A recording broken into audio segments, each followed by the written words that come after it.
Hello everyone, welcome to my YouTube channel. In this video, I will cover male reproductive system. So let's start. Male reproductive system consists of a pair of testes, accessory ducts, glands, external genitalia. So here, this is a male reproductive system. Okay, this is a male reproductive system and a male consists of a pair of testes. Male के body में दो testes होते हैं और ये जो testes है इनको हम प्राइमरी सेक्स ऑर्गन बोलेंगे. Primary sex organ because sperms will be produced inside the testis. That's why it is known as primary sex organ. And testes are present inside a pouch like structure and that is known as your scrotum, जिसे हम बोलते हैं scrotum बोलते हैं. Okay, scrotum के अंदर testes present होते हैं. तो जब एक बच्चा पैदा नहीं हुआ होगा, मदर के वूम में होगा, उस टाइम उसके बॉडी के अंदर टेस्टिस बनते हैं. But during 7th month of pregnancy the testis will descend into scrotum with the help of inguinal canal. तो एक inguinal canal होगा जो कि abdominal cavity को स्क्रोटम के साथ कनेक्ट कर रहा होगा और उसके थ्रू टेस्टिस नीचे खिसक जाते हैं. राइट, तो जब एक बच्चा पैदा हुआ होगा तो उसके बॉडी के बाहर ही टेस्टिस पाया जाएगा. 90% केसेस में मेल के बॉडी के बाहर ही टेस्टिस प्रेजेंट होते हैं. Okay, so now testis are primary sex organ of male as it produces gametes, that is sperm. Testes are situated outside the abdominal cavity within a pouch called scrotum. Sorry for the spelling mistake. This should be C. Okay, scrotum. Scrotum helps in maintaining the low temperature of testis 2 to 2.5 degrees Celsius lower than the normal internal body temperature. It means testis का जो temperature होता है वो 2 to 2.5 degrees Celsius less than normal body temperature होता है. Okay, इस temperature में spermatogenesis perfectly हो जाते हैं. मतलब इस टेम्परेचर सुटेबल है स्पर्मेटोजेनेसिस के लिए, दैट मीन्स स्पर्म फॉर्मेशन के लिए. एडल्ट्स में जो टेस्टिस होते हैं वो ओवल शेप के होते हैं और उसका जो लेंथ है 4 to 5 सेंटीमीटर और width 2 to 3 centimetre. Done. Now ये जो आप लोग देख रहे हैं टेस्टिस, ये एक टेस्टिस का डायग्राम है. टेस्टिस के अंदर आप लोग यहाँ देख पा रहे होंगे ये जो कंपार्टमेंट्स आपको दिख रहा है ना, इसे बोलते हैं testicular lobules. Okay, testicular lobules. और each testis consist of nearly around 250 compartments called testicular lobules. तो ईच टेस्टिस के अंदर 250 टेस्टिकुलर लोब्यूल्स होते हैं और हर एक टेस्टिकुलर लोब्यूल के अंदर आप अगर देख सकते हैं कि हाईली कॉइल्ड सेमिनिफेरस ट्यूब्यूल पाया गया है. तो एक टेस्टिकुलर लोब्यूल के अंदर nearly around 1 to 3 highly coiled seminiferous tubules present होते हैं. उसके बाद आप लोग देख सकते हैं ये जो सेमिनिफेरस ट्यूब्यूल है ये ओपन हुआ है यहाँ पे एक नेटवर्क लाइक स्ट्रक्चर के अंदर. इसको बोलते हैं रेटी टेस्टिस. रेटी टेस्टिस एक डक्ट है. ओके, जो कि कैरी करके लेके जाएगा स्पर्म को, बिकॉज स्पर्म्स बनते हैं यहाँ पर इस सेमिनिफेरस ट्यूब्यूल के अंदर ही स्पर्म्स बनते हैं. तो सेमिनिफेरस ट्यूब्यूल के अंदर स्पर्म्स बनने के बाद यहाँ रेटी टेस्टिस में आ जाएगा. उसके बाद आप देख सकते हैं यहाँ जो छोटे छोटे डक्ट्स है इसे बोला जाता है वासा इफ्रेंसिया. तो स्पर्म्स वासा इफ्रेंसिया में एंटर कर जाएगा. उसके बाद अल्टीमेटली यहाँ जो आपको दिख रहा है एपिडिडाइमिस, एपिडिडाइमिस के अंदर आपके स्पर्म्स आ जाएंगे और एपिडिडाइमिस में थोड़ी देर के लिए स्पर्म स्टोर होते हैं और मैच्योरेशन ऑफ स्पर्म भी यहीं पे एपिडिडाइमिस के अंदर होते हैं. उसके बाद आपको दिख रहा होगा यहाँ वास डिफरेंस के अंदर स्पर्म्स चले जाएंगे. Okay, so now The testis is covered by a dense covering, right? Each testis has about 250 compartments called testicular lobules. मतलब each testis के अंदर 250 compartments होते हैं जिन्हें हम testicular lobule बोलते हैं. Each lobule contains 1 to 3 highly coiled seminiferous tubule in which sperms are produced. So each testicular lobule के अंदर 1 से 3 highly coiled seminiferous tubules होते हैं जो कि sperms को बनाते हैं. Done? ओके. नाउ यहाँ ये एक सेमिनिफेरस ट्यूब्यूल का डायग्राम है. सेमिनिफेरस ट्यूब्यूल आप देख सकते हैं, ये एक सेमिनिफेरस ट्यूब्यूल है और ये भी एक सेमिनिफेरस ट्यूब्यूल है, राइट? तो सेमिनिफेरस ट्यूब्यूल के अंदर दो टाइप के सेल्स होते हैं. सेमिनिफेरस ट्यूब्यूल के लाइनिंग में दो तरह के सेल्स होते हैं. आप देख सकते हैं यहाँ जो छोटे छोटे सेल्स दिख रहे हैं वो है आपके स्पर्मेटोगोनिया जिन्हें हम जर्म सेल्स बोलते हैं, right? They are known as your germ cells. Okay, germ cells बोलते हैं. और यहाँ पे आपको थोड़ा बड़ा सेल्स मिलेगा, लार्ज सेल्स जिन्हें हम सर्टोली सेल्स और सस्टेंटेकुलर सेल्स बोलते हैं, राइट? तो स्पर्मेटोगोनिया और जर्म सेल्स म्योसिस करके स्पर्म्स बनाएंगे और ये जो सर्टोली सेल्स है, ये सर्टोली सेल्स को हम नर्स सेल्स बोलते हैं बिकॉज यही नर्स सेल्स नरिशमेंट प्रोवाइड करता है जर्म सेल्स को. ओके, तो बिटवीन सेमिनिफेरस ट्यूब्यूल्स आप देख सकते हैं ये एक सेमिनिफेरस ट्यूब्यूल है और ये एक सेमिनिफेरस ट्यूब्यूल है. इसके बीच में जो सेल्स दिख रहे हैं वहां पर थोड़े बहुत ब्लड वेसल्स भी होते हैं और ब्लड वेसल्स के साथ साथ इसे हम बोल देते हैं इंटरस्टिशियल स्पेस. ओके, बिकॉज दो सेमिनिफेरस ट्यूब्यूल के बीच में जो गैप है इन्हें हम बोल देंगे इंटरस्टिशियल स्पेस. और उसमें जो सेल्स होते हैं उस सेल्स को हम बोल देंगे इंटरस्टिशियल सेल्स और लेडिक सेल्स. लेडिक सेल्स ही प्रोड्यूस करते हैं एंड्रोजेंस जैसे कि testosterone hormone. Okay, so now each seminiferous tubule हम ऑलरेडी बात कर चुके हैं. Each seminiferous tubule is lined on it's inside by two types of cells called male germ cells जिन्हें हम स्पर्मेटोगोनिया बोलते हैं और एक है Sertoli cells. Male germ cells undergo meiotic divisions finally leading to sperm formation. Sertoli cells provide nutrition to the germ cells. Okay, the region outside the seminiferous tubule, seminiferous tubules के बाहर जो space है उसे हम interstitial space बोल देंगे जिनके अंदर ब्लड वेसल्स भी है और उसके साथ साथ इंटरस्टिशियल सेल्स और इन्हें बोल देंगे Leydig cells. Leydig cells synthesize करते हैं और सिक्रेट करते हैं टेस्टिकुलर हार्मोन जिन्हें हम एंड्रोजन बोलेंगे और पर्टिकुलरली टेस्टोस्टेरोन हार्मोन जो कि रेस्पॉन्सिबल है male secondary sexual character develop करने में. ओके, सो नाउ आप फिर से देख सकते हैं यहाँ पर आपको दिख रहा है सर्टोली सेल्स जिनके अंदर यहाँ आप देख सकते हैं स्पर्मेटोगोनियम है और यहाँ पे आपको सर्टोली सेल्स दिख रहे हैं. तो स्पर्मेटोगोनियम फ्यूचर में जाके क्या बना रहे हैं? स्पर्म्स बना रहे हैं.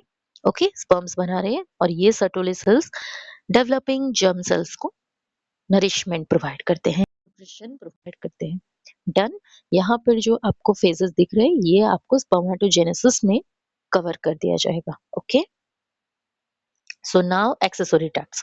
एक्सेसरी डक्ट्स का मतलब ये है कि जो स्पर्म्स नहीं बनाते हैं पर स्पर्म्स मूव करने के लिए रास्ता क्लियर कर देंगे. ओके, जो कि स्पर्म्स मूव करने के लिए एक कैनल लाइक स्ट्रक्चर फॉर्म करते हैं.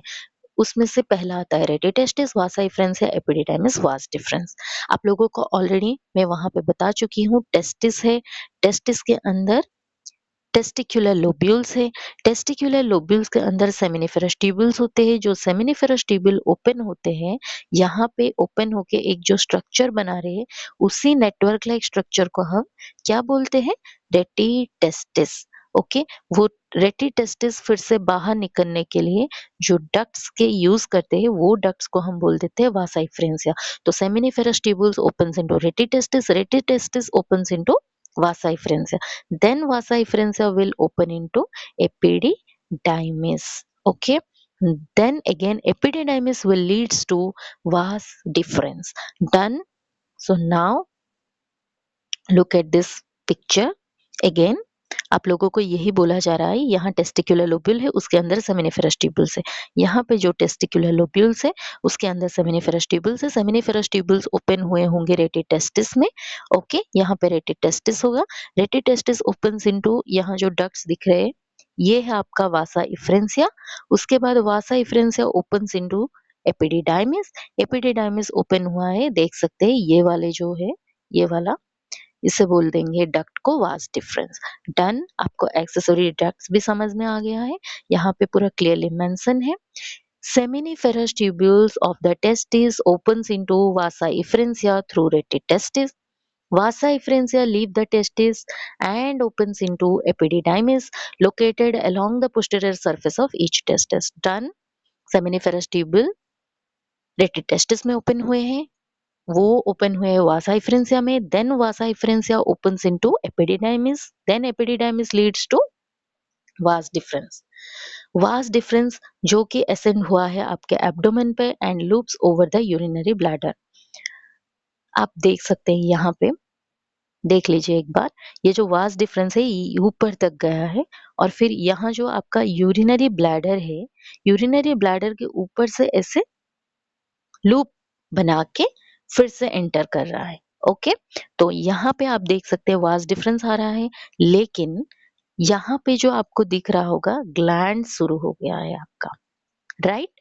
तो 3 ग्लैंड्स है मेल रिप्रोडक्टिव सिस्टम में। एक है आपका सेमिनल वेसिकल जो कि 2 इन नंबर, प्रोस्टेट ग्लैंड जो कि 1 इन नंबर, बल्बोयूरेथ्रल ग्लैंड और कॉपर्स ग्लैंड जो कि अगेन 2 इन नंबर। ओके, यहाँ आप देख सकते हैं सेमिनल वेसिकल्स, 2 सेमिनल वेसिकल्स है, उसके नीचे एक प्रोस्टेट ग्लैंड है, उसके नीचे छोटे छोटे 2 बल्बोयूरेथ्रल ग्लैंड और कॉर्पस ग्लैंड है।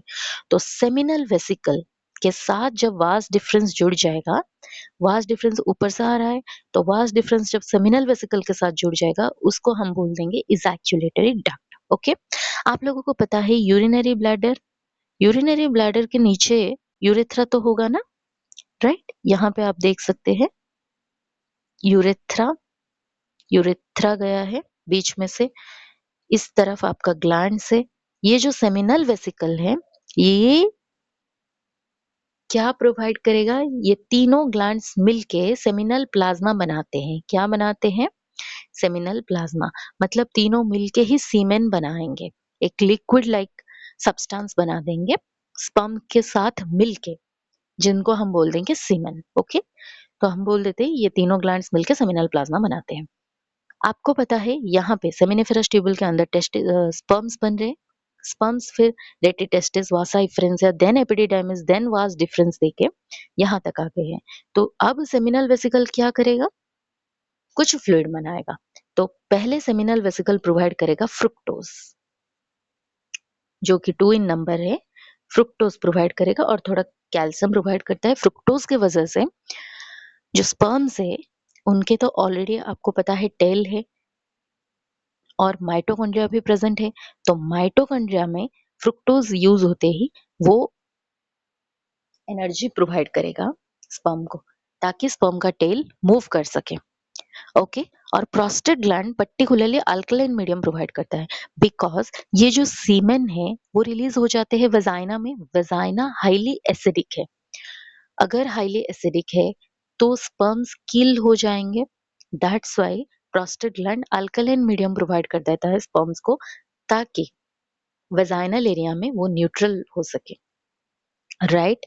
तो किलिंग ऑफ स्पर्म से बच जाएगा, राइट। तो प्रोस्टेट ग्लैंड आपका अल्कलाइन मीडियम प्रोवाइड कर देगा, पर्टिकुलरली हम अगर बात करें। और फिर जो बल्बोयूरेथ्रल ग्लैंड है, ये बल्बोयूरेथ्रल ग्लैंड क्या प्रोवाइड करता है, लुब्रिकेंट प्रोवाइड करता है सीमेन को। ओके, लुब्रिकेंट, लुब्रिकेंट का मतलब ये है कि जब इंटरकोर्स हो रहा है तब जो पेनिस है वो एंटर करता है, इंसर्ट होता है वेजाइना के अंदर, तो उस टाइम क्या होता है, लुब्रिकेशन चाहिए। तो इस वजह से बल्बोयूरेथ्रल ग्लैंड की वजह से ही लुब्रिकेंट मिल जाता है सेक्सुअल इंटरकोर्स के दौरान। तो ये तीनों ग्लैंड्स मिलकर सेमिनल प्लाज्मा बनाते हैं। फिर आप अगर देख सकते हैं तो यहाँ पे जो प्रोस्टेट ग्लैंड प्रेजेंट है यूरेथ्रा के चारों तरफ, यहाँ पर तो बीच में पूरा यूरेथ्रा है ना, तो प्रोस्टेट ग्लैंड यूरेथ्रा के चारों तरफ है। इस यूरेथ्रा को हम बोल देंगे प्रोस्टैटिक यूरेथ्रा। और इस यूरेथ्रा के चारों तरफ पेनिस प्रेजेंट है, तो इस यूरेथ्रा को हम बोल देंगे पेनाइल यूरेथ्रा। ओके, इसके बाद आप देख सकते हैं कि यहाँ तक हम डन कर चुके हैं। एक बार यहाँ देख लीजिए। तो it receives a duct from seminal vesicle and opens into urethra as the ejaculated duct। मैं ऑलरेडी बता चुकी हूँ। वास डिफरेंस, वास डिफरेंस जब यहाँ से वास डिफरेंस जब सेमिनल प्लाज्मा के साथ मिल जाता है, उसको हम बोल देंगे ejaculatory duct. Okay, these ducts store and transport the sperms from the testes to outside through urethra। urethra के थ्रू बाहर निकल जाता है sperm। urethra originates from the urinary bladder and extends through the penis to its external opening called urethral meatus। Okay, तो यहाँ आप लोग देख लेंगे एक बार, ये जो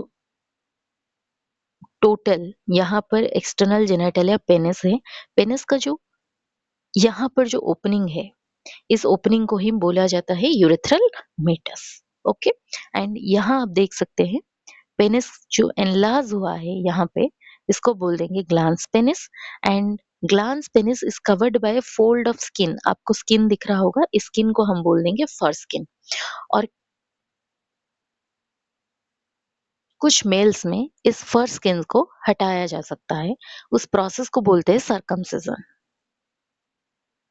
ओके, सो नाउ आप लोग यहाँ देख सकते हैं seminal vesicles which is two in number, right, which is two in number, prostate gland one in number, bulbourethral gland two in number। Secretions of these glands constitute seminal plasma which is rich in fructose, calcium and certain enzymes, और कुछ enzymes पे present होते हैं। The secretions of bulbourethral glands also helps in lubrication of the penis। Done। Next external genitalia की बात करेंगे तो the penis is the male external genitalia. We know that it is made up of special tissue that helps in erection of the penis to facilitate insemination.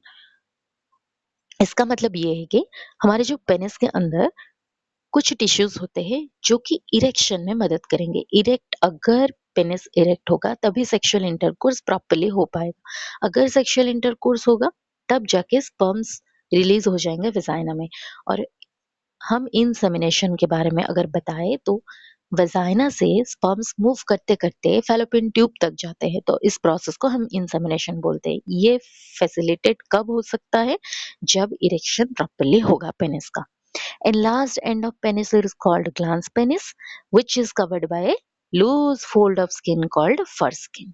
Okay, so this is the entire male reproductive system। Thanks for your patience. आपको अगर अच्छा लगा तो like share subscribe जरूर कर देना। Thank you.